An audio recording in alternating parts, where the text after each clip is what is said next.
Piece TV Bangla, মানবতা সমাধান। Oh, you who believe, give charity for the pleasure of Allah, the pleasure of Allah. Oh, you who believe, read the Quran every night of Ramadan,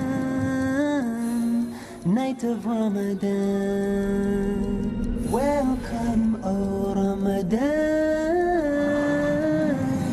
It is Ramadan. It is Ramadan.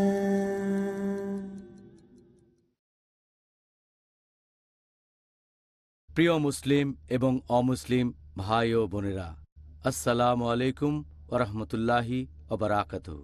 আল্লাহর দয়া, শান্তি ও রহমত আপনাদের সবার উপরে বর্ষিত হোক। আমি আপনাদের হোস্ট ইউসুফ চেম্বার্স আপনাদের স্বাগত জানাই আমাদের এই সিরিজ অনুষ্ঠানে, যার শিরোনাম Ramzan, a date with doctor Zakir. আজকে আমাদের আলোচনার টপিক হল রমজানের প্রারম্ভিক কথা। ডক্টর জাকির, আসসালামু আলাইকুম ওয়া রাহমাতুল্লাহি ওয়া বারাকাতুহু। ওয়ালাইকুম আসসালাম ওয়া রাহমাতুল্লাহি ওয়া বারাকাতুহু। ডক্টর জাকির, প্রথমে আপনি রমজানের সংজ্ঞাটা যদি না বলেন, তাহলে এই প্রারম্ভিক কথা আসলে সম্পূর্ণ হবে না। তাই আপনি কি আমাদের প্রথমে রমজানের সংজ্ঞা সম্পর্কে বলবেন? আলহামদুলিল্লাহ, ওয়াসসালাতু ওয়াসসালাম আলা রাসূলিল্লাহ ওয়া আলা আলিহি ওয়া সাহবিহি আজমাইন। রমজানের মূল আরবি শব্দটা হচ্ছে রামিদা বা আররামদা, যার অর্থ তীব্র ঝলসানো, উত্তাপ আর শুষ্ক। রমজানের আরও একটা মূল আরবি শব্দ হচ্ছে রামাদা, যার অর্থ সূর্যের আলোয় তপ্ত বালি। ইসলামিক পরিভাষায় এই রমজান শব্দটা বোঝানো হয়েছে পাকস্থলীর ভেতরে পিপাসার কারণে তীব্র ঝলসানো উত্তাপ। মুসলিমরা রোজা রাখলে তাদের সবারই পিপাসা লাগে, এতে করে পাকস্থলীয় উত্তপ্ত হয়ে যায়। এটাই হলো রমজান। এছাড়াও রমজানের আরও একটা অর্থ আছে। অর্থটা হচ্ছে যে ভালো জিনিসগুলো এ সময় খারাপ জিনিসগুলোকে জ্বালিয়ে পুড়িয়ে দেয় মুসলিমদের। তাহলে রমজান হলো সেই মাস যে সময় ভালো কাজগুলো খারাপ কাজকে জ্বালিয়ে পুড়িয়ে দেয়। যেভাবে সূর্যের আলো মাটিকে জ্বালিয়ে দেয়, একইভাবে।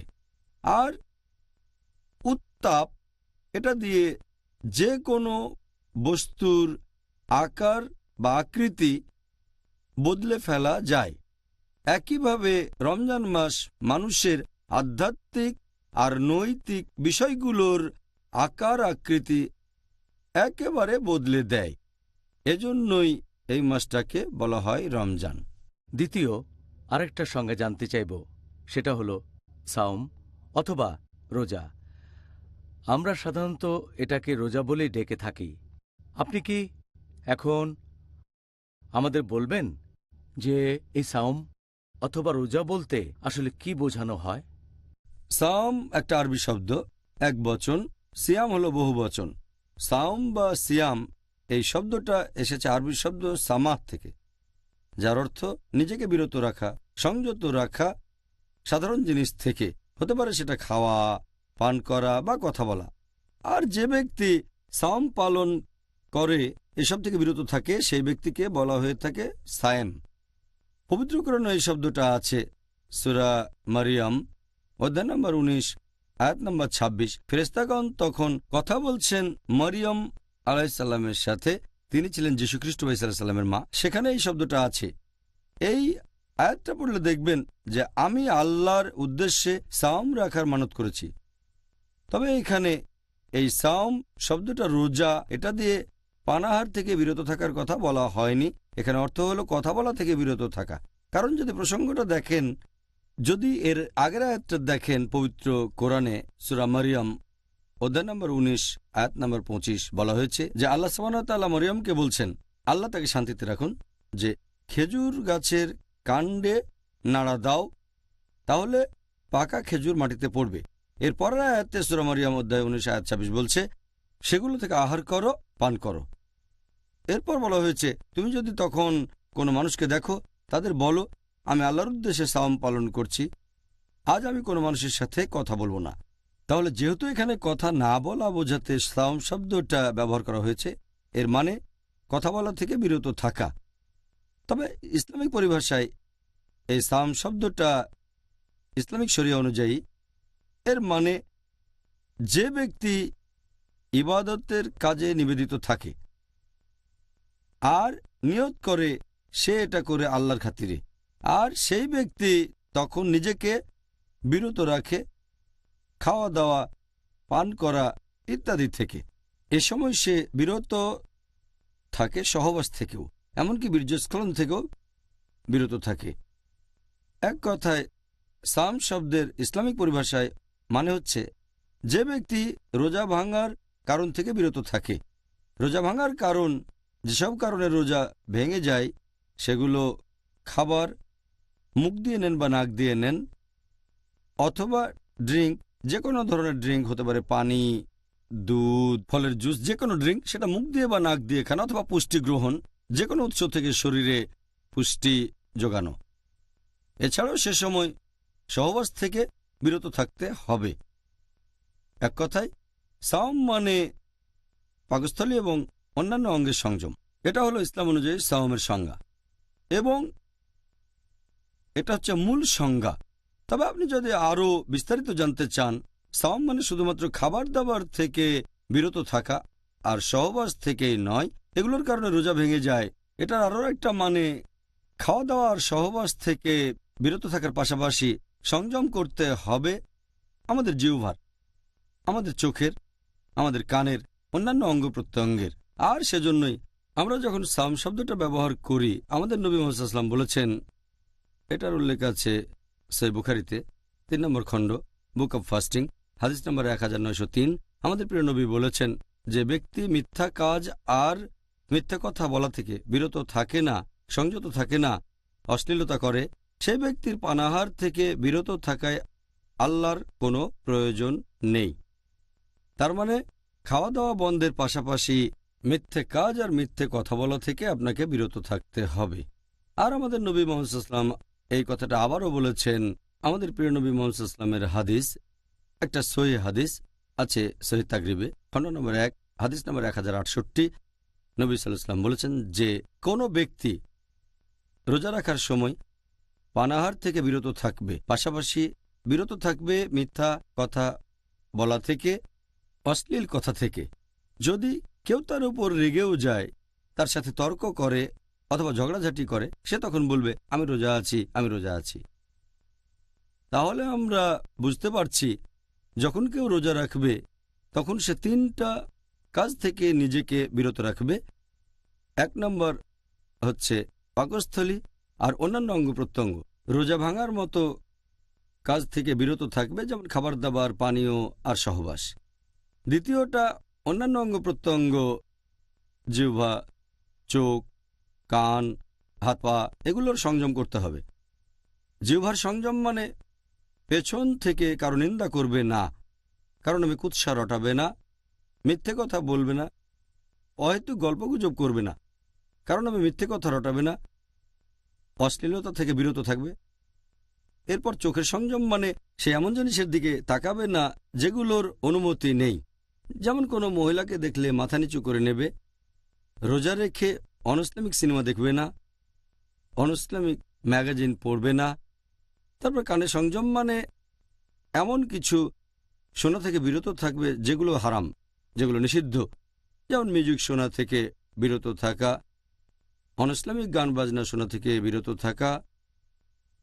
এভাবে শরীরের অন্যান্য অঙ্গ প্রত্যঙ্গ রোজা থাকবে।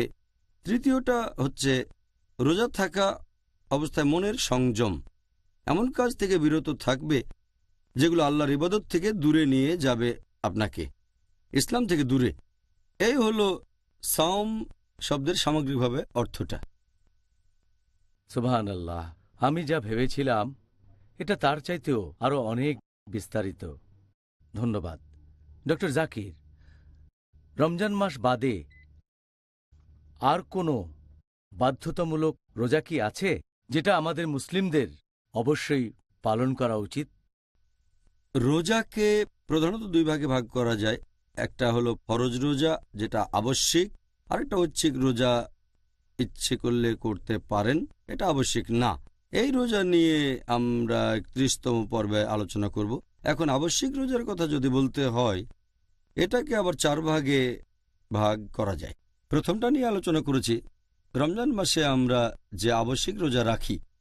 দ্বিতীয়টা হচ্ছে কোনো লোক যদি রমজান মাসে রোজা রাখতে না পারে যে কোনো কারণে, সেই রোজাগুলো পরে রাখতে হবে, এটাকে বলা হয় কাজা রোজা রাখা। তৃতীয়টা হচ্ছে গুনাহ বা পাপ থেকে ক্ষমা পাওয়ার উদ্দেশ্যে রোজা রাখা, যে আমি একটা গুনাহ করেছি, এখন তার কাফারা হিসেবে কয়েকদিন রোজা থাকব। চতুর্থ হচ্ছে আপনি যদি রোজা রাখা মানত করে থাকেন। এই হলো ফরজ রোজার 4টা আলাদা ক্যাটাগরি আবশ্যিক রোজা। জাযাকাল্লাহ খায়ের। ভাই ও বোনেরা, ইনশাল্লাহ আবার দেখা হবে একটা ছোট্ট বিরতির পর। It is Ramadan. رمضان قد أهل بالصيام وأطل. আসসালামু আলাইকুম, আমি মোহাম্মদ বদরুদ্দোজা নদভী আমার পক্ষ থেকে এবং পিস টিভি বাংলার পক্ষ থেকে আপনাদেরকে জানাই রমজানুল মুবারকের আন্তরিক মুবারকবাদ।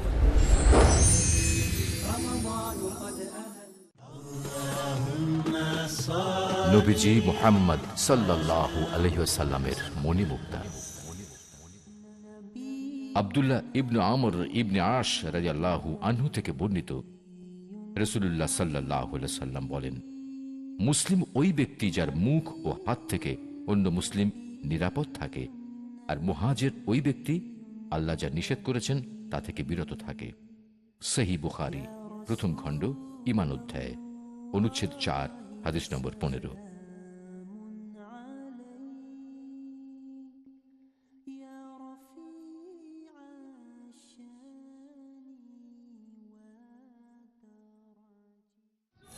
It is Ramadan.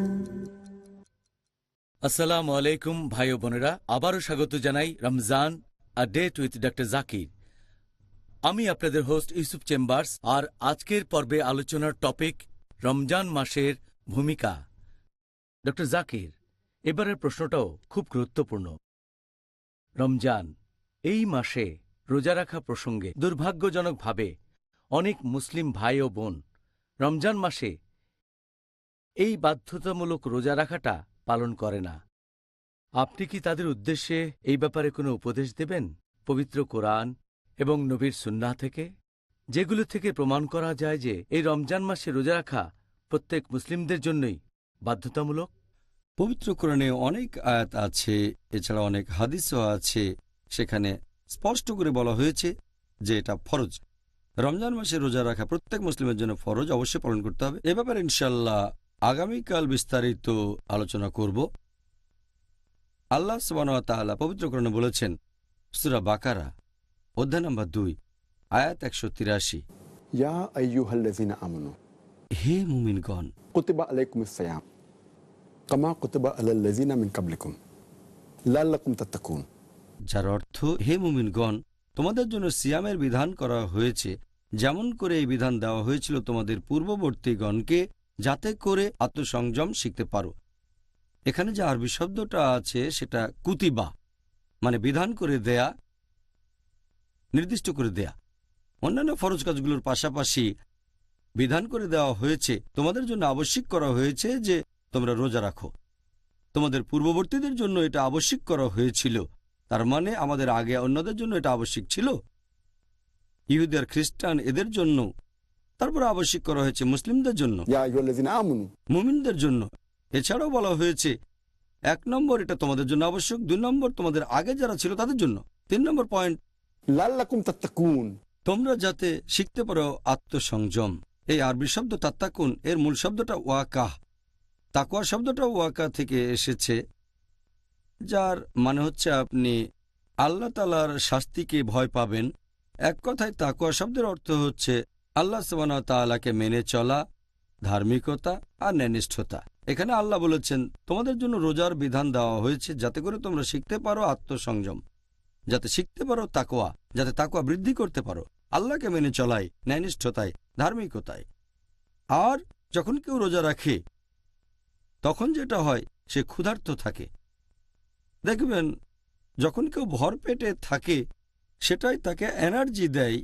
অনেক সময় সে এই এনার্জি থেকেই নিষিদ্ধ কাজ করে, যেটা আসলে ঠিক না। যখন রোজা রাখবেন তখন খারাপ কাজ করার প্রবণতাটা কমে যাবে আর তাকওয়া ব্যারোমিটার উপরে উঠে যাবে। সেজন্য রোজা পালন করলে আপনি মুত্তাকি হতে পারবেন, তাকওয়া বৃদ্ধি করতে পারবেন। এছাড়া পবিত্র কোরআনে বলা হয়েছে, সূরা বাকারা অধ্যায় নম্বর 2 আয়াত 185, আল্লাহ বলেছেন, শাহরু রমজান আল্লাযী উনজিলা ফীহিল কুরআন হুদাল লিন-নাস। অর্থাৎ রমজান হলো সেই মাস যে মাসে পবিত্র কোরআন নাজিল হয়েছে মানুষ জাতির পথনির্দেশক হিসেবে। ওয়া বাইয়িনাতিম মিনাল হুদা ওয়াল ফুরকান, সৎপথের স্পষ্ট নিদর্শন রূপে এবং সত্য ও মিথ্যার পার্থক্যকারী রূপে।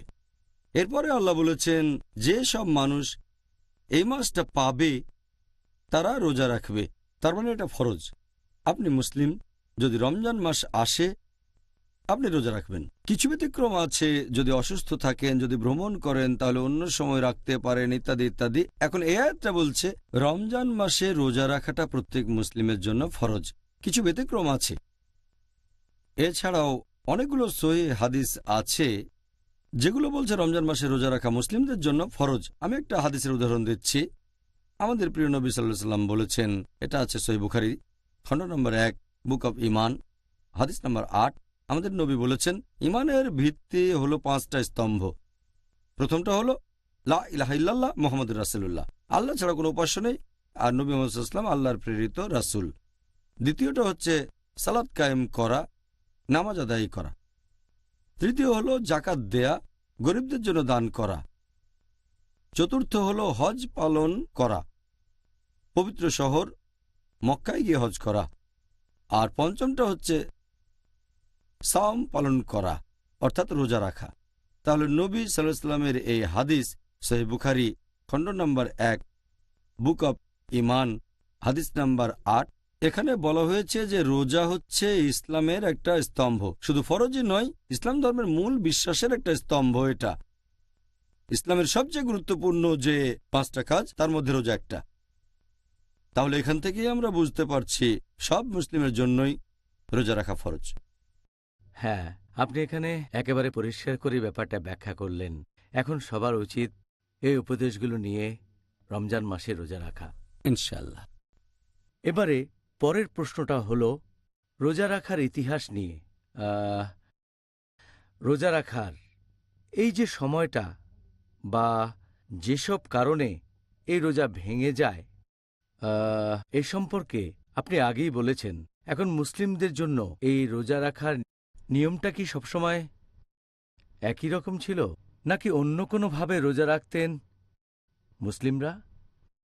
মুসলিমদের কথা যদি বলতে হয়, প্রথম যখন পবিত্র কোরআনে রোজার কথা বলা হয়, সূরা বাকারা অধ্যায় 2 আয়াত 183, এটা আমি আগেও বলেছি যে রোজা রাখা ফরজ।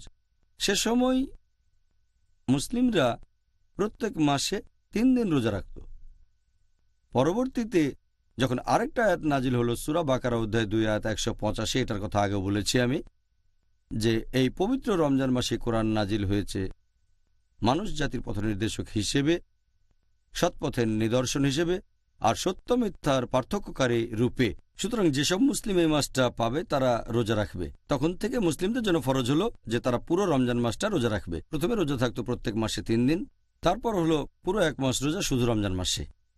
এরপর রোজার সময় কি করা যাবে না, যেসব কাজ করলে রোজা ভাঙবে, তার একটা হচ্ছে সহবাস করা নিজের স্ত্রীর সাথেও। প্রথম দিকে যখন সূরা বাকারা অধ্যায় 2 আয়াত 185 নাজিল হয়েছিল, সেখানে এই ব্যাপারে বিস্তারিত বলা হয়নি। তাই সে সময় মুসলিমরা স্ত্রীর সাথেও সহবাস করা থেকে বিরত থাকত পুরো রমজান মাস, এমনকি রাতের বেলাতেও। তখন অনেক সাহাবী অনেক মুসলিমদের জন্যই কষ্টকর হয়ে দাঁড়ালো। এ প্রসঙ্গে আমার একটা ঘটনা মনে পড়ে গেল। পবিত্র কোরআনের একটা তাফসিরে এটার উল্লেখ করা হয়েছে। তাফসির আল কুরতুবী খণ্ড নম্বর 2 পৃষ্ঠা নম্বর 210, এখানে বলা হয়েছে যে ওমর বিন খাত্তাব রাদিয়াল্লাহু আনহু একবার নবীর সাথে কথা বলার পর বেশ রাত করে বাসায় ফিরলেন। তখন তার ইচ্ছে হলো স্ত্রী সহবাস করবেন। তিনি সেই রাতে স্ত্রীর সাথে সহবাস করলেন। যখন ঘুম থেকে উঠলেন তার খুব খারাপ লাগলো, তিনি লজ্জা পেলেন এবং নবীর কাছে গেলেন আর বললেন যে আমি আমার কৃতকর্মের জন্য আল্লাহ এবং তার রাসূলের কাছে ক্ষমা চাচ্ছি, আর আমার রূহ জাগতিক সুখের প্রতি আকৃষ্ট হয়েছিল। গতরাত আমি স্ত্রী সহবাস করেছি, কোনো কি উপায় আছে যাতে আমাকে ক্ষমা করা যায়? আমি কি কোনোভাবে মাপ পেতে পারি? নবী তখন বললেন, তুমি কি সত্যি এই কাজটা করেছ? তিনি বললেন, হ্যাঁ নবী। নবী কথা বললেন না। হযরত ওমর রাদিয়াল্লাহু আনহু যখন এটা করেছিলেন তখন নিষিদ্ধ ছিল। তিনি বললেন, হ্যাঁ আল্লাহর রাসূল, আমি করেছি, আমাকে কোনোভাবে ক্ষমা করা যায়? নবী তখন বললেন, আল্লাহ তাআলা নিশ্চয়ই এ ব্যাপারে নির্দেশ পাঠান।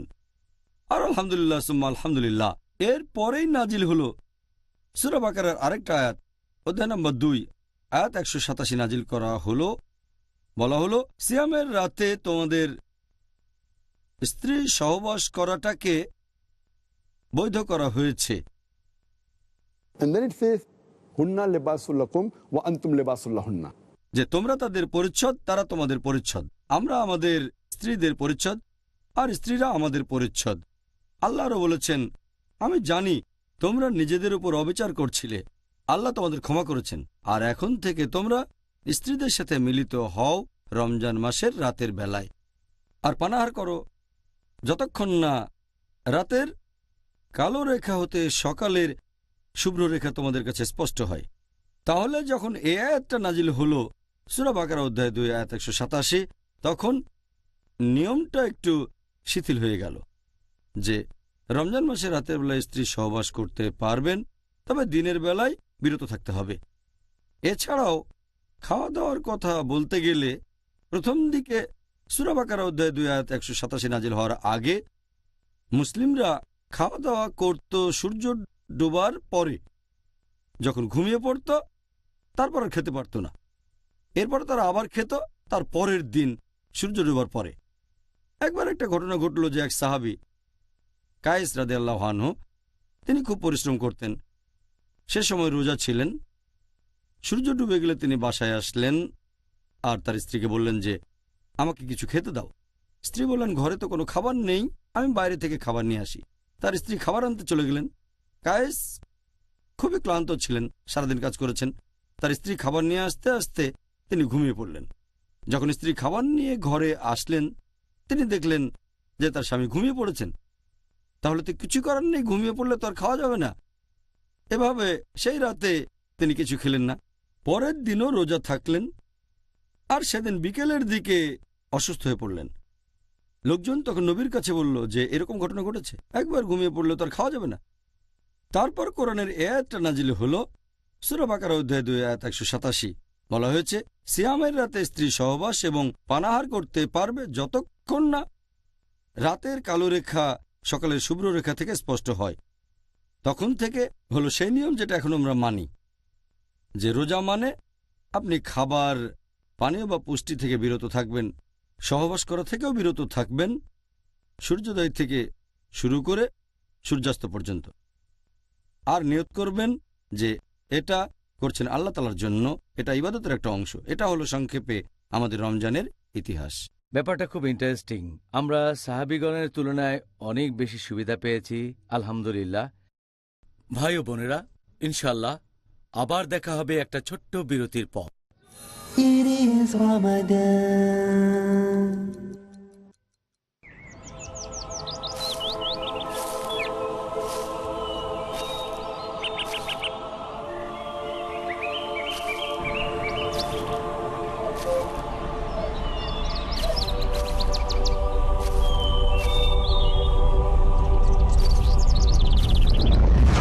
সকল বিনিয়োগের আছে তাদের নিজস্ব ঝুঁকি আর প্রতীক্ষার ক্ষণ। লাভ কিংবা ক্ষতি নিশ্চিত নয়, তবে এমন কি কোনো বিনিয়োগের কথা আপনার জানা আছে যা আশ্বাস দেবে নিশ্চিত লাভের এই জীবনে না, বরং পরকালে। হ্যাঁ, এমন একটা বিনিয়োগ যা আল্লাহ সুবহানাহু ওয়া তাআলার পথে। আমাদের সাথে অংশ নিন আল্লাহ সুবহানাহু ওয়া তাআলার সত্যবাণী ছড়াতে মানব জাতির কাছে। পিস টিভির সাথে থাকুন।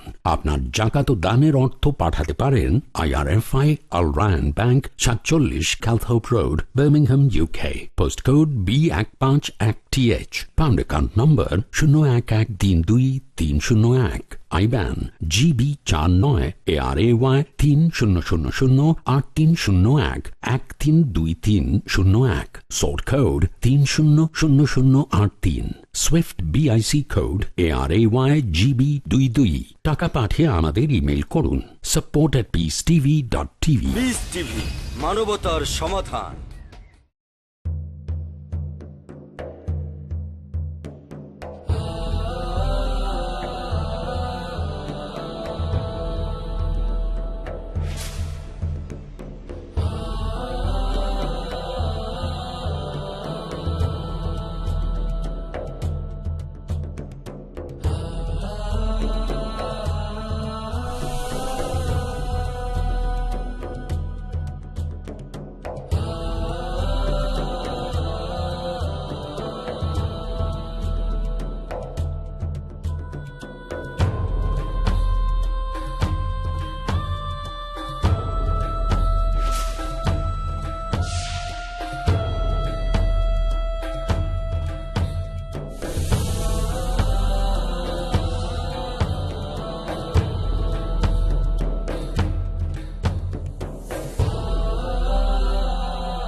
পিস টিভি বাংলা, মানবতার সমাধান। It is Ramadan. আসসালামু আলাইকুম ভাই ও বোনেরা, আবারও স্বাগত জানাই Ramzan a date with doctor Zakir. আমি আপনাদের হোস্ট ইউসুফ চেম্বার্স। আর আজকের পর্বে আলোচনার টপিক রমজান মাসের ভূমিকা। ডক্টর জাকির, এখন আপনি আমাদের একটু আগেই বললেন রোজা রাখার ইতিহাস সম্পর্কে। মুসলিমরা প্রথম দিকে রোজা রাখত 3 দিন, পরবর্তীতে 1 মাস। এই বিষয়টাকে পবিত্র কোরআনের পরস্পর বিরোধী বলা যায় কি? পবিত্র কোরআনে পরস্পর বিরোধী কোনো কথা নেই। আল্লাহ পবিত্র কোরআনে বলেছেন সূরা নিসা অধ্যায় নম্বর 4 আয়াত নম্বর 82, আফালা ইয়াতাদাব্বারুনাল কুরআন ওয়ালাউ কানা মিন ইনদি গায়রিল্লাহ লাওয়াজাদু ফি ইখতিলাফান কাসীরা। তারা কি কোরআন সম্বন্ধে অনুধাবন করে না? কোরআনের ব্যাপারে এটা কি বুঝতে পারে না? এটা যদি আল্লাহ ব্যতীত অন্য কারো কাছ থেকে আসতো তাহলে সেখানে অনেক অসঙ্গতি থাকত। তাহলে কোরআনের কোনো আয়াতই পরস্পর বিরোধী হবে না। তবে কিছু ব্যাপার রদ হয়ে যায়, লোকে এগুলোকেই ধরে। আমার মতে এটা পরস্পর বিরোধী কিছু নয়। রদ হওয়া মানে যেটা আগে নাজিল হয়েছিল। আর পবিত্র কোরআন বলছে সূরা বাকারা অধ্যায় নম্বর 2 আয়াত 106, আমি কোনো আয়াত রহিত করলে বা বিস্তৃত হতে দিলে তা থেকে উত্তম অথবা তার সমতুল্য আয়াত নাজিল করি। তাই অনেক সময় দেখবেন যে জিনিসগুলো হারাম অথবা ফরজ করা হয়েছে তা বলা হয়েছে ধাপে ধাপে। এমন না যে কঠিন কাজকে সহজ করা হয়েছে, মাঝে মাঝে কঠিন কাজ সহজ হয়ে গেছে। আবার কোনো কাজ আগে সহজ ছিল, অনেকেই করত, পরে কঠিন হয়ে গেছে। যেমন ধরেন অ্যালকোহলকে যেভাবে নিষিদ্ধ করা হয়েছে। এ সম্পর্কে প্রথম নাজিল হওয়া আয়াত সূরা বাকারা অধ্যায় 2 আয়াত 219 বলছে যে অ্যালকোহলের মধ্যে, মাদকদ্রব্যের মধ্যে আছে লাভ এবং ক্ষতি, লাভের চেয়ে ক্ষতি বেশি। এখানে হারাম বলা হয়নি, সাবধান করা হয়েছে যে লাভের চেয়ে ক্ষতি বেশি। এরপর সূরা নিসা অধ্যায় 4 আয়াত 43 বলছে যখন তোমরা নেশাগ্রস্ত থাকবে তখন নামাজ পড়ো না। এটা কিন্তু বলা হয়নি যে যখন নামাজ পড়বে না তখন মাদকদ্রব্য নিতে পারো। এটা বলা থাকলে একটা সমস্যা হয়ে যেত। এখানে বলা হচ্ছে যখন নামাজ পড়বে তখন নেশাগ্রস্ত থেকো না। আর মুসলিমদের জন্য 5 ওয়াক্ত নামাজ পড়া ফরজ। তার মানে অ্যালকোহল বা মাদকদ্রব্য সেবনের কোনো প্রশ্নই আসছে না। তবে হয়তো রাতে এশার নামাজের পরে বা ফজরের নামাজের পরে অনেকটা গ্যাপ থাকে।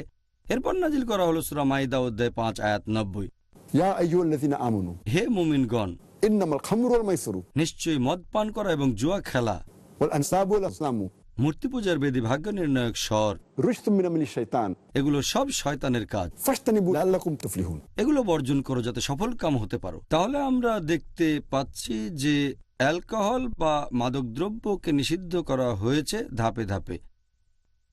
প্রথমে শুধু সাবধান করা হলো যে লাভের চেয়ে ক্ষতি বেশি, তারপর নামাজের সময় নিষেধ, তারপরে পুরোপুরি নিষেধ। একইভাবে রোজার ব্যাপারেও কোরআনে কোনো আয়াতই পরস্পর বিরোধী হবে না। অনেকে এভাবে বলে যে কোরআন এখন একটা বলছে তারপরে অন্য কথা, আমি তাদের সঙ্গে একমত নই। রদ করা মানে পরস্পর বিরোধী নয়, এর মানে হচ্ছে সূরা মাইদা অধ্যায় 5 আয়াত 90, এর মধ্যে সেই দুটো আয়াতও আছে। এটা যখন সব সময় নিষিদ্ধ, তাহলে নামাজ পড়ার সময়ও নিষিদ্ধ হবে। একইভাবে সূরা বাকারা অধ্যায় 2 আয়াত 183, এখানে বলা হয়েছে যে রোজা রাখা ফরজ। এখানে 3টা দিন নির্দিষ্ট করে দেওয়া হয়নি, এই নিয়মটা এসেছে অন্য জায়গা থেকে। কোরআন নির্দিষ্ট করে বলেনি, শুধু বলেছে রোজা রাখা ফরজ। এরপর সূরা বাকারা অধ্যায় 2 আয়াত 185 বলছে যে তোমরা পুরো রমজান মাস রোজা রাখবে। তাহলে প্রথম দিকে মুসলিমরা যে মাসে 3 দিন রোজা রাখত, এটা তারা জেনেছিল অন্য জায়গা থেকে।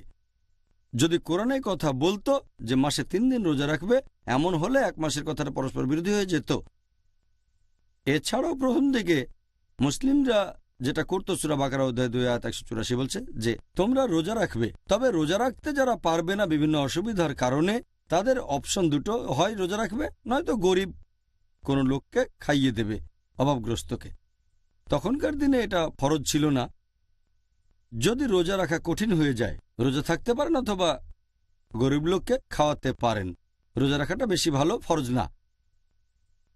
এই আয়াতটা প্রথমে, তারপর যখন সূরা বাকারা অধ্যায় 2 আয়াত 185 নাজিল হলো, তখন রোজা সবার জন্য ফরজ হয়ে গেল। প্রথম আয়াতটাতে বলা হয়েছে তাদের কথা যারা অসুস্থ, খুবই অসুস্থ, অথবা যারা অনেক বয়স্ক, তার মানে তাদের ইচ্ছা আছে কিন্তু শারীরিকভাবে তারা রোজা রাখতে সক্ষম না।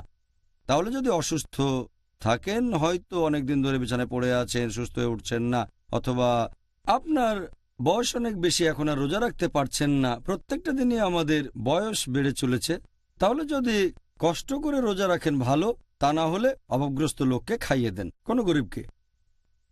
একইভাবে সহবাসের ক্ষেত্রেও নিয়মটা, প্রথম দিকে নিয়মটা ছিল পুরো রমজান মাসে স্ত্রীর সাথে সহবাস করতে পারবেন না পুরো 1 মাস। কোরআন কিন্তু একথা বলেনি, কোরআন শুধু বলেছে রমজান মাসে তোমরা রোজা রাখো। এটা তারা জেনেছে অন্য উৎস থেকে, কোরআনের কথা পরস্পর বিরোধী না। প্রথম দিকে মুসলিমরা রোজা রাখত 3 দিন, এটা বেশ সহজ ছিল। তখন রোজা রাখা যদি কঠিন হয়ে যায়, না চাইলে রোজা রাখবেন না, গরিব লোককে খাইয়ে দেন, তাহলে প্রথম দিকে এটা সহজ ছিল, পরবর্তীতে কঠিন হয়ে গেল। স্ত্রী সহবাসের ব্যাপারে বলতে গেলে প্রথমে এটা কঠিন ছিল, 1 মাস সহবাস করবেন না, তারপর আল্লাহ সহজ করে দিলেন। কোরআনের কোনো আয়াতই পরস্পর বিরোধী না। তবে যেহেতু পবিত্র কোরআন নাজিল হয়েছে 22.5 বছর ধরে, সেখানে কিছু জিনিস নিষিদ্ধ করা হয়েছে একেবারে শুরুতেই, আর কিছু ধাপে ধাপে। কিছু জিনিস ফরজ করা হয়েছে শুরুতেই, কিছু ধাপে ধাপে। রোজা রাখাটা যেহেতু লোকজনের জন্য কঠিন ছিল, তাই ধাপে ধাপে এসেছে। তবে আলহামদুলিল্লাহ, কোরআনের একটা আয়াতও আরেকটার সাথে পরস্পর বিরোধী হবে না, আলহামদুলিল্লাহ। আলহামদুলিল্লাহ। আমার তো মনে হচ্ছে এটা আল্লাহ সুবহানাহু ওয়া তাআলার আলহামদুলিল্লাহ, এটা মানুষ জাতির জন্য একটা রহমত। আল্লাহ তাআলার বিধান প্রয়োগ করার জন্য আমরা এখন থেকে সুযোগ পাচ্ছি। পরের প্রশ্ন, এই প্রশ্নটাও যথেষ্ট গুরুত্বপূর্ণ।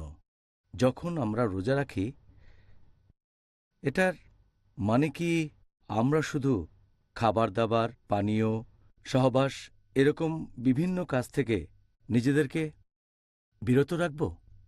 একজন রোজদারের জন্য যে কাজগুলো করা ফরজ, এ ব্যাপারে আমি আগে বলেছি। এর একটা হচ্ছে সেসব কাজে বিরত থাকা যেগুলোতে রোজা ভেঙে যায়, যেমন খাবার, পানীয় আর সহবাস করা। তবে এগুলো ছাড়াও আরেকটা গুরুত্বপূর্ণ জিনিস হচ্ছে রোজার নিয়ত, রোজার উদ্দেশ্য। যে কোনো কাজ নিয়ত ছাড়া আখিরাতের জন্য সেটা মূল্যহীন। একটা নিয়ত থাকতেই হবে, সেজন্য নিয়ত, উদ্দেশ্য খুব গুরুত্বপূর্ণ। কারণ আমরা রোজা রাখছি আল্লাহ তাআলার সন্তুষ্টি লাভের জন্য, এটা এক ধরনের ইবাদত। যদি এই নিয়তটা না থাকে, তাহলে সেটাও হয়ে যাবে সাধারণ কাজ। যেমন ধরেন, কেউ হয়তো রাজনৈতিক কারণে রোজা রাখে, কেউ হয়তো রোজা রাখে প্রতিবাদ জানানোর জন্য, অনশন করেও রোজা রাখতে পারে, হাঙ্গার স্ট্রাইক, আমি খাবো না হাঙ্গার স্ট্রাইক, হয়তো কিছু দাবি আদায়ের জন্য এভাবে অনশন করছে। আবার কেউ রোজা রাখতে পারে স্বাস্থ্যগত কারণে, হয়তো ডায়েটিংয়ের জন্য, সে রোজা রাখতে পারে ওজন কমানোর জন্য, রোজা রাখতে পারে কোনো চিকিৎসার জন্য। তবে এইসব রোজায় সেরকম কোনো নিয়ত থাকে না। নিয়ত হবে আল্লাহ তাআলাকে সন্তুষ্ট করা। আর সেজন্যই ইসলামিক শরিয়া অনুযায়ী রোজার সময় শুধু বিভিন্ন কাজ থেকে বিরত থাকলেই চলবে না, শুরুতে একটা নিয়তও থাকতে হবে। আর নিয়ত ছাড়া রোজা রাখাটা অর্থহীন। এটা খুবই গুরুত্বপূর্ণ। রোজা সহ অন্যান্য আরও কাজেও নিয়ত করাটা হচ্ছে আবশ্যিক। আমাদের প্রিয় নবী মুহাম্মদ সাল্লাল্লাহু আলাইহি ওয়াসাল্লাম বলেছেন, এটা উল্লেখ আছে সহিহ মুসলিমে, খণ্ড নম্বর 2, বুক অব জাকাত, অধ্যায় নম্বর 370, হাদিস নম্বর 2198। আমাদের প্রিয় নবীজি বলেছেন যে যখন তোমরা তোমাদের স্ত্রীর সাথে সহবাস করার নিয়ত করবে, তোমাদের নিয়ত হবে পরোপকার করার সমান। সাহাবেগণ বললেন, স্ত্রীর সাথে সহবাস করা পরোপকার কিভাবে হে আল্লাহর রাসূল? নবী বললেন, তোমরা যদি এমন কারোর সাথে সহবাস করো যে তোমার স্ত্রী নয়, যে কাজটা করা বেআইনি, সেটা তো পাপ, তাই না? তারা বললেন, ইয়া রাসূলুল্লাহ, হ্যাঁ এটা পাপ। তাহলে তুমি তোমার স্ত্রীর সাথে সহবাস করলে তো গুনাহ হবে না, আর নিয়ত করবে, সেজন্যই এটা হবে একটা ভালো কাজ। তার মানে নিয়ত খুবই গুরুত্বপূর্ণ। যখনই নিয়ত করেছেন সেজন্য সব পাবেন।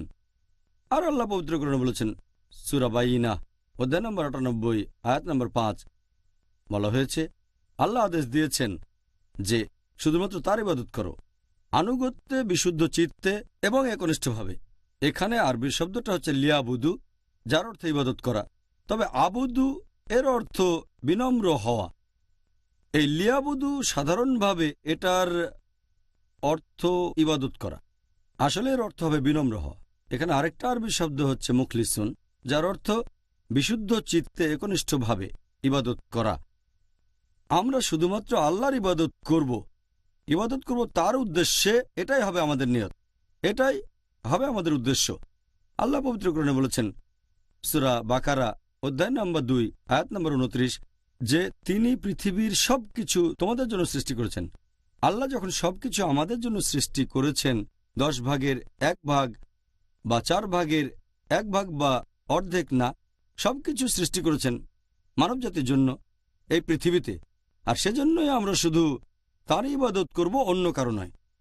যদি আল্লাহর ইবাদতের পাশাপাশি অন্য কারো ইবাদত করি, তাহলে সেটা মূল্যহীন।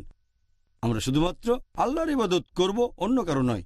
এটা বলা যাবে না যে 2 রাকাত নামাজ পড়বো আল্লাহর জন্য আর 2 রাকাত অন্য কারোর জন্য। বলতে পারবো না যে একটা ছাগল কোরবানি দিলাম আল্লাহর জন্য, আরেকটা অন্য রাজার জন্য। আমাদের সব ইবাদত হবে শুধুমাত্র আল্লাহ তাআলার উদ্দেশ্যে, অন্য কারো নয়। এখানে কয়েকটা হাদিসের কথা বলি। প্রথম হাদিসটা আছে সহিহ বুখারীতে, যে ওমর রাদিয়াল্লাহু আনহু তিনি বলেছেন যে আমাদের প্রিয় নবী মুহাম্মদ সাল্লাল্লাহু আলাইহি ওয়াসাল্লাম বলেছেন, ইন্নামাল আমালু বিন্নিয়াত, তোমাদের কাজের ভিত্তি হচ্ছে নিয়ত। তোমাদের কাজের বিচার করা হবে নিয়ত দিয়ে। আর যদি কেউ আল্লাহ এবং তার রাসূলের উদ্দেশ্যে হিজরত করে, সে হিজরত করেছে আল্লাহ এবং তার রাসূলের জন্য। কিন্তু যদি কেউ হিজরত করে পৃথিবীর ধন সম্পদের উদ্দেশ্যে অথবা বিয়ের উদ্দেশ্যে, সে হিজরত করেছে সম্পদ আর বিয়ের জন্য। নিয়ত খুবই গুরুত্বপূর্ণ। যে কাজটা কেন করছেন, হিজরত কেন করছেন, জিহাদ কেন করছেন, তাহলে নিয়ত খুবই গুরুত্বপূর্ণ যে কোনো ধরনের ইবাদতেই। এর মধ্যে সাওম আছে, মানে রোজা। জাযাকাল্লাহ খায়ের। ভাই ও বোনেরা, ইনশাআল্লাহ আবার দেখা হবে একটা ছোট্ট বিরতির পর। It is Ramadan. رمضان قد أهل بالصيام وأطل. আসসালামু আলাইকুম ওয়া রাহমাতুল্লাহ।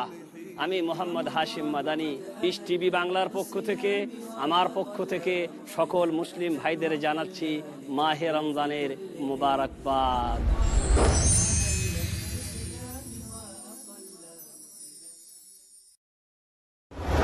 রমজান একটা অতি পবিত্র মাস। এই মাসে আল্লাহ পাক কোরআন নাজিল করেছেন। এই মাসের মধ্যে রয়েছে লাইলাতুল কদর, সিয়াম এবং কিয়াম। এই মাসে ইবাদতের গুরুত্বপূর্ণ বিষয়গুলির সন্নিবেশন আল্লাহ ঘটিয়ে দিয়েছেন। আল্লাহ রাসূল সাল্লাল্লাহু আলাইহি ওয়াসাল্লাম বলছেন যে এই উম্মাত ততদিন কল্যাণের উপর প্রতিষ্ঠিত থাকবে যতদিন তারা সূর্য অস্ত যাওয়ার সাথে সাথে ইফতার করবে। ইবাদতের জগতে সিয়ামের দৃষ্টান্ত কোনো ইবাদত নেই। রমজানের প্রবেশের সাথে সাথে সমস্ত জাহান্নামের দরজাগুলিকে বন্ধ করে দেওয়া হয় এবং এরপরে জান্নাতের দরজাগুলি খুলে দেওয়া হয়। আল্লাহর সন্তুষ্টির আশায় ইবাদতের নিয়তে খাওয়া পান করা, জৈবিক চাহিদা পূর্ণ করা থেকে বিরত থাকার নাম হলো সাওম। জানুন মাহে রমজানের গুরুত্বপূর্ণ বিষয়গুলো। দেখুন তোহফায়ে রমজান প্রতিদিন সন্ধ্যা ৬টায় ও পুনঃ সম্প্রচার সকাল ৮টায় বাংলাদেশে পিস টিভি বাংলায়। সমানতা। কোরআন তো বিশ্বের সকল জ্ঞানের উৎস, এখান থেকে জ্ঞানকে বের করে নিতে হবে। ঘোষণা। সৌরজগৎ সূর্যকে কেন্দ্র করে তার গ্রহগুলো একটি চমৎকার শৃঙ্খলার ভিতর দিয়ে ঘুরছে, পৃথিবী ঘুরছে তার আপন কক্ষপথে। গবেষণা। আল্লাহ সুবহানাহু ওয়া তাআলা কি পরিমাণ শৃঙ্খলার ব্যবস্থা করেছেন। ডক্টর আহমদুল্লাহ ত্রিশালী। সব আলোচনা এখানে চলে আসতে পারে। হে আল্লাহ মালিকাল মুলক, সকল সৃষ্টি জগতের মালিক তুমি। যা মজবুত করে দেবে ঈমান, কোরআন ও আধুনিক বিজ্ঞান। পরবর্তী অনুষ্ঠান পিস টিভি বাংলায়। It is Ramadan. আসসালামু আলাইকুম ভাই ও বোনেরা, আবারও স্বাগত জানাই Ramzan a date with doctor Zakir. আমি আপনাদের হোস্ট ইউসুফ চেম্বার্স। আর আজকের পর্বে আলোচনার টপিক রমজান মাসের ভূমিকা।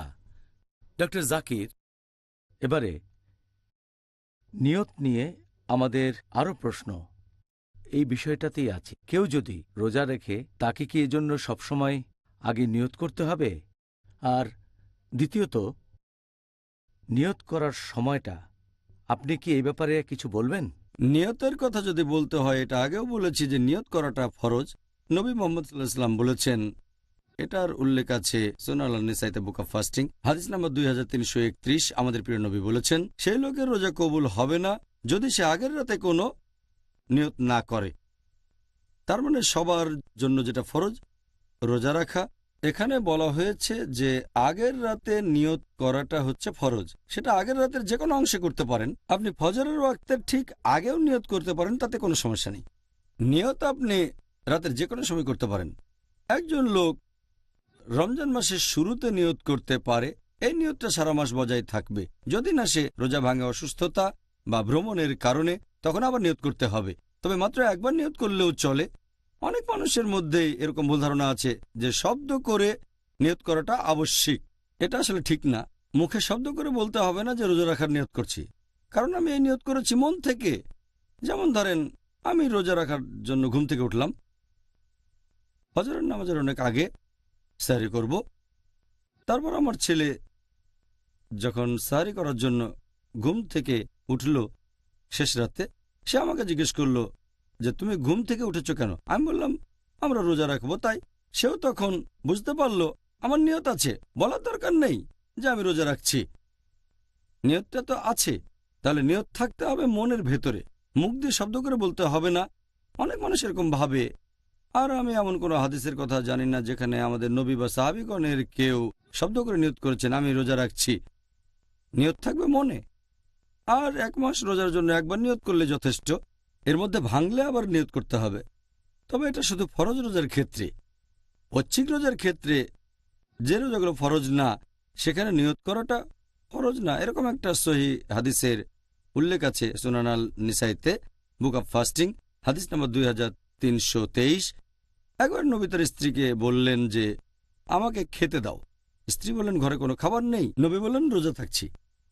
তার মানে আগের রাতে তার রোজা রাখার নিয়ত ছিল না, তিনি সেই সময়ই রোজাটা রাখলেন।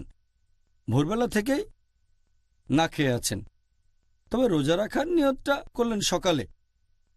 তাহলে ঐচ্ছিক রোজার ক্ষেত্রে নিয়ত করাটা আবশ্যিক কিছু না। তবে যদি ঐচ্ছিক রোজাটা গুরুত্বপূর্ণ হয়ে থাকে, যেমন আশুরা, মুহররম মাসের 10 তারিখ অথবা হতে পারে আরাফাতের দিন, এসব ক্ষেত্রে আগের রাতে নিয়ত করাটা উচিত, কারণ এই রোজাগুলো খুব গুরুত্বপূর্ণ। অন্যান্য ঐচ্ছিক রোজাগুলোর ক্ষেত্রে আগের রাতে নিয়ত করাটা আবশ্যিক না। নিয়তের ক্ষেত্রে আরও 3টা জিনিস খুবই গুরুত্বপূর্ণ। 1 নাম্বার, যদি কেউ জোর করে আর তখন কোনো নিয়ম ভাঙলে মাপ পাওয়া যেতে পারে, অথবা ভুল করে যদি কেউ নিয়ম ভাঙে, আল্লাহ পবিত্র কোরআনে বলেছেন সূরা নাহল অধ্যায় নম্বর 16 আয়াত নম্বর 106, যদি কেউ আল্লাহর উপর ঈমান আনে তারপর যদি সে অবিশ্বাসের কোনো কাজ করে, তার মানে কুফরি করে, যদি জোর করা না হয়, তার মানে জোর জবরদস্তির কারণে যদি কুফরি বা শিরক করেন, আল্লাহ ক্ষমা করতে পারেন। যদি কেউ জোর করে কারো রোজা ভাঙিয়ে দেয় কিন্তু তার নিয়ত আছে, আল্লাহ ক্ষমা করতে পারেন। আর আল্লাহ কোরআনে বলেছেন সূরা বাকারা অধ্যায় 2 আয়াত নম্বর 286 যে, হে প্রতিপালক, আমাদের পাকড়াও করো না, আমাদের তুমি দায়ী করো না যদি আমরা কখনো বিস্মৃত হয়ে যাই অথবা ভুল করে ফেলি। তাহলে যদি কেউ রোজার সময় ভুল করে পানি খেয়ে ফেলে, আল্লাহ ক্ষমা করতে পারেন, অথবা যদি কোনো রকম ভুল করে, আল্লাহ হয়তো ক্ষমা করবেন। এ ব্যাপারে পরে আলোচনা করব। সুবহানাল্লাহ, আপনি অনেক গুরুত্বপূর্ণ কিছু কথা জানালেন। আমি শিওর দর্শকরাও এই অনুষ্ঠানটা দেখে দারুণভাবে উপকৃত হবেন ইনশাআল্লাহ, ইনশাআল্লাহ। আরেকটা বিষয় নিয়ে আমি কিছুদিন সমস্যার মধ্যে ছিলাম। সেটা হলো যে রোজা রাখা তো ইসলাম ধর্মের একটা স্তম্ভ, তাই না? এখন আল্লাহর ইবাদত করার এই যে পদ্ধতি, এটার সাথে ইসলামের অন্য 4টা স্তম্ভ, এর মধ্যে কোনো পার্থক্য আছে? একথা আমি আগেও বলেছি যে ইসলামের 5টা স্তম্ভ, আর এর সবগুলো গুরুত্বপূর্ণ।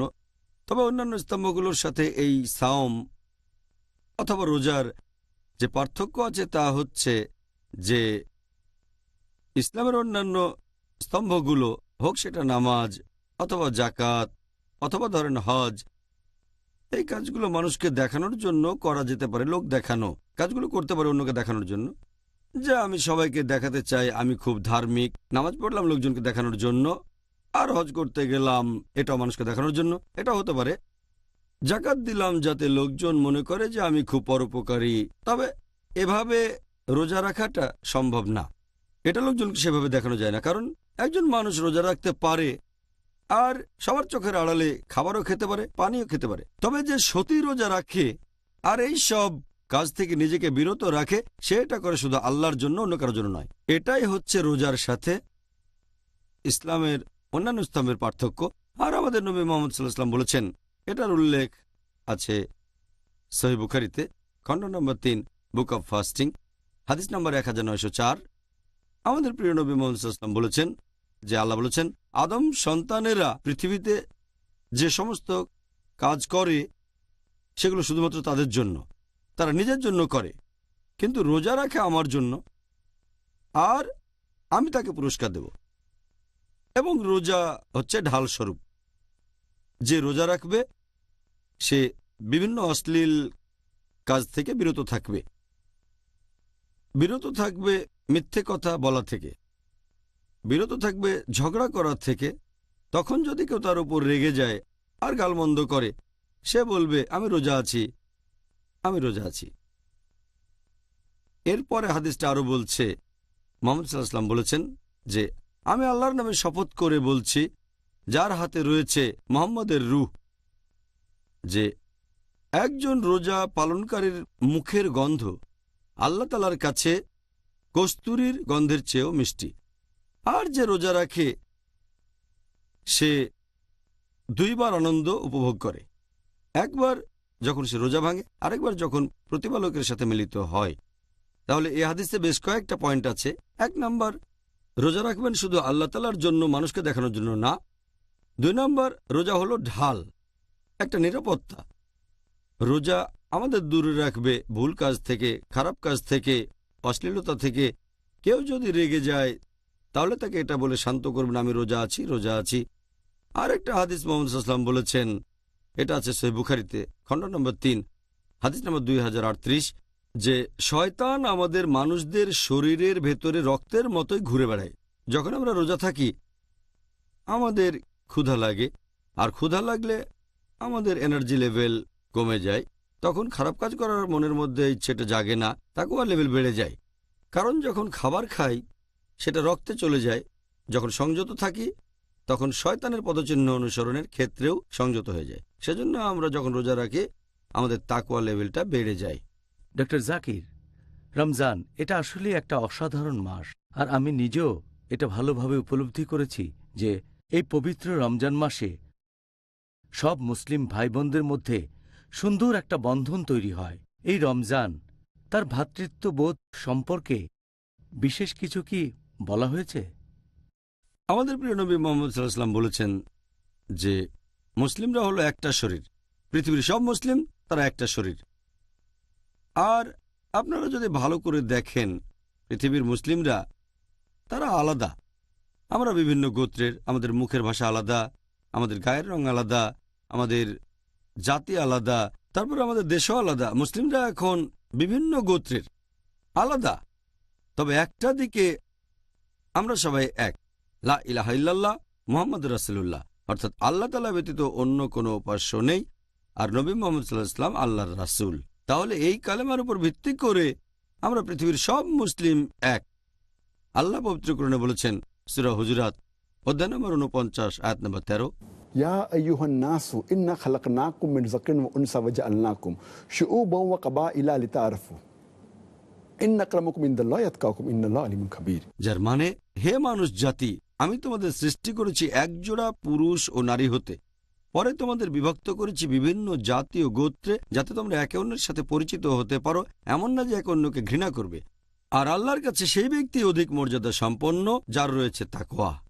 আল্লাহ সুবহানাহু ওয়া তাআলার কাছে আমাদের বিচার করার মানদণ্ড সেটা গোত্র না, বর্ণ না, জাতি না, সেটা লিঙ্গ না, ধন সম্পদ না, সেটা হলো তাকওয়া, আল্লাহ তাআলাকে মেনে চলা ধার্মিকতা। আর এই পবিত্র রমজান মাসে আল্লাহ কোরআনে বলেছেন সূরা বাকারা অধ্যায় 2 আয়াত 183, লাআল্লাকুম তাত্তাকুন, যাতে করে তোমরা হতে পারো মুত্তাকি, তোমাদের তাকওয়া বাড়াতে পারো। আমাদের তাকওয়া যত বাড়বে, পৃথিবীর মুসলিমরা আমরা তত বেশি একতাবদ্ধ হব। আমরা তো একটাই জাতি, গোত্র বা বর্ণ আমাদের আলাদা করতে পারে না, আমরা এক জাতি। আর এই পবিত্র রমজান মাসে আমাদের তাকওয়া বেড়ে যায়, আমাদের একতা বেড়ে যায়।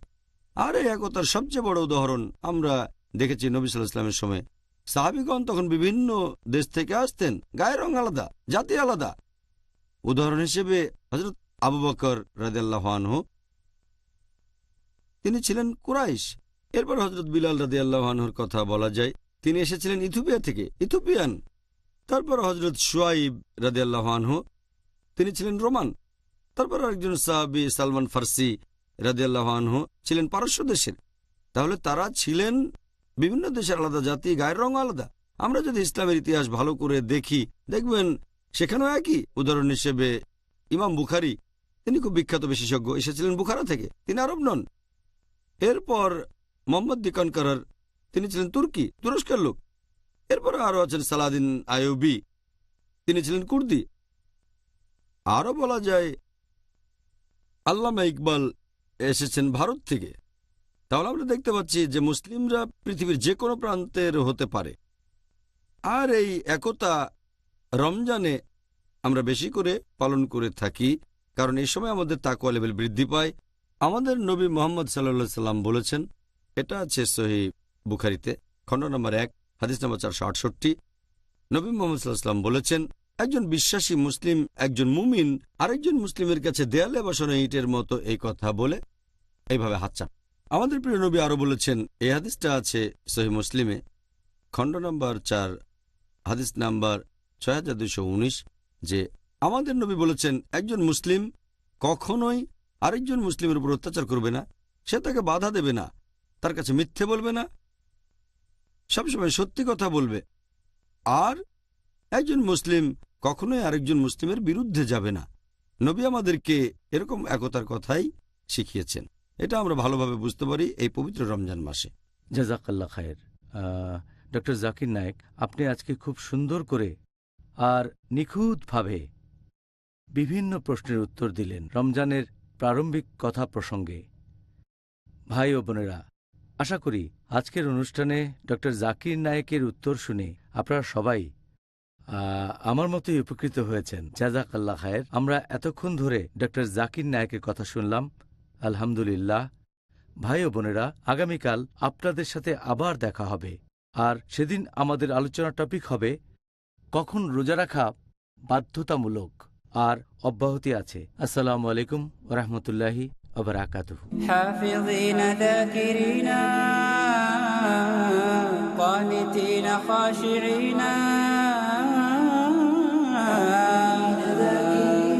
قانتين خاشعين مسلمين مؤمنين للإله عابدين. شهرنا صوم وعتق وقنوت فيه صدق، يومنا صبر ورفق بدموع البائسين رمضان قد أهل بالصيام وأطل مسعدا أهلا وخلا ليته في كل حين.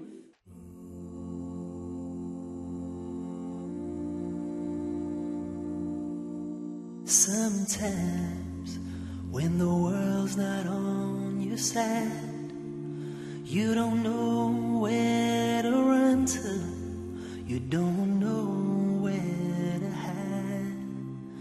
You gaze at the stars in the sky, at the mountains so high, through the tears in your eyes, looking for a reason to replace what is gone. Just remember, oh remember, that you were never alone. Remember, you were never alone. Just reach into your heart and Allah is always there. You were never alone.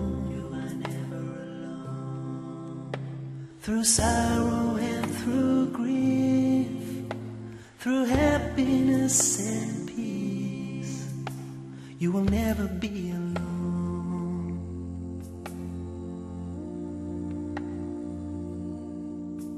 So now, as you long for your past, prepare for your future, but knowing nothing's gonna last. You see, this life is but a road, a straight and narrow path to our final abode.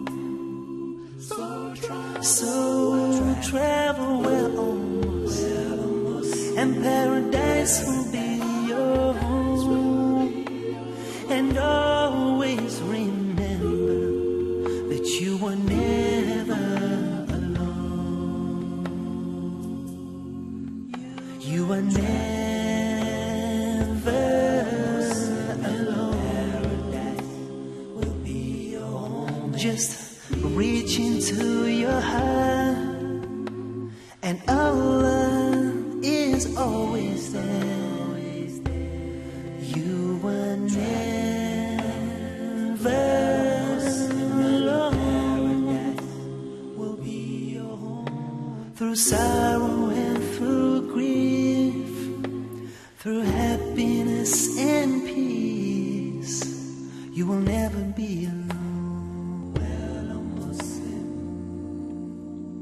you were never alone.